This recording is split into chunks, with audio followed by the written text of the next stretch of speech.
Today we're doing NMES on Danny. NMES stands for neuromuscular electrical stimulation. You want to do this in the case of muscle education for disuse atrophy. You can also use it on edema and muscle spasms. You do not want to do this if your patient has a pacemaker, is pregnant, has arrhythmias. You don't want to do it over the carotid sinus, which is on the neck. If your patient has thrombophlebitis, you are not going to use it transcranial, which is because of the brain, or transthoracic because of the heart. If they all have recent non-union fractures, which are fractures that are not in place, you would not use this because it causes the muscle to contract, which could cause the non-union fracture to displace even further. Your precautions are cardiac disease, poor sensation, mental impairments, extensive torn tissue, and seizures. Okay, for NMES, obviously you're going to hook up your lead. You're going to attach it to the electrodes. You're going to use a 2-lead electrode. For NMES, we either use biphasic or Russian. Today we're going to be using Russian. We have a time duration, which usually you would do 20 minutes. So I can turn that up to 20 minutes, even though we're not going to be doing the full time today. For your cycle, you either want 10 seconds on, 10 seconds off, 10 seconds on, 30 seconds off, 10 seconds on, 50 seconds off. Or you can do continuous, but that is usually not used with this.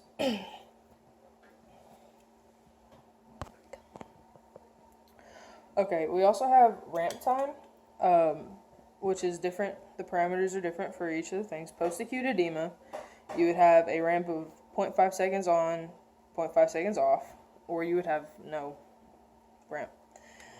For muscle spasms, you would have 1 to 2 seconds on, 1 to 2 seconds off. And for muscle re-education, for disuse atrophy, you would use 2 to 3 seconds on, 2 to 3 seconds off. Right now, we are using a ramp of 0.5.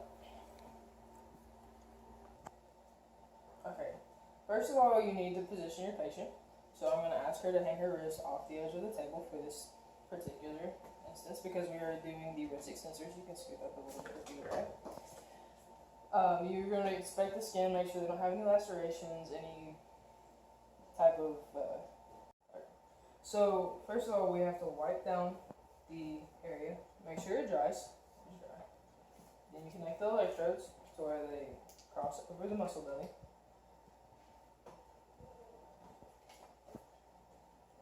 We are doing wrist extensors, so I am placing the electrodes over the muscles of the wrist extensors. Okay, you must explain to the patient what they're going to feel. So it's going to be uncomfortable. It's going to cause your muscle to contract. Your wrist will bend this way. It will not be terrible, I promise. You're also going to instruct them when they feel it. Once I start it, I want you to contract your wrist backwards. I want you to pull it towards you, okay? But for this time being, I just want to see if it is going to just relax. And tell me when you start to feel this, okay?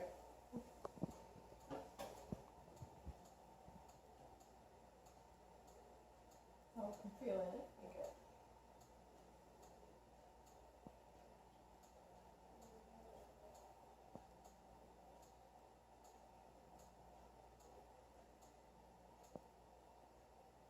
Okay.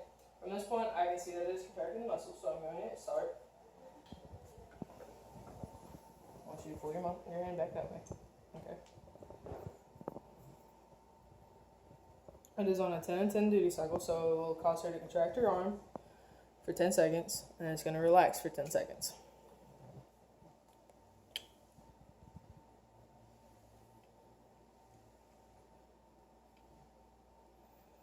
These treatments usually last about 20 minutes. So they will do however many reps would be in 20 minutes.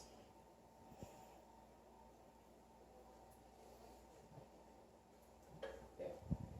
At this point, I'm going to hit stop before I remove the electrodes because it's still in the process of the treatment.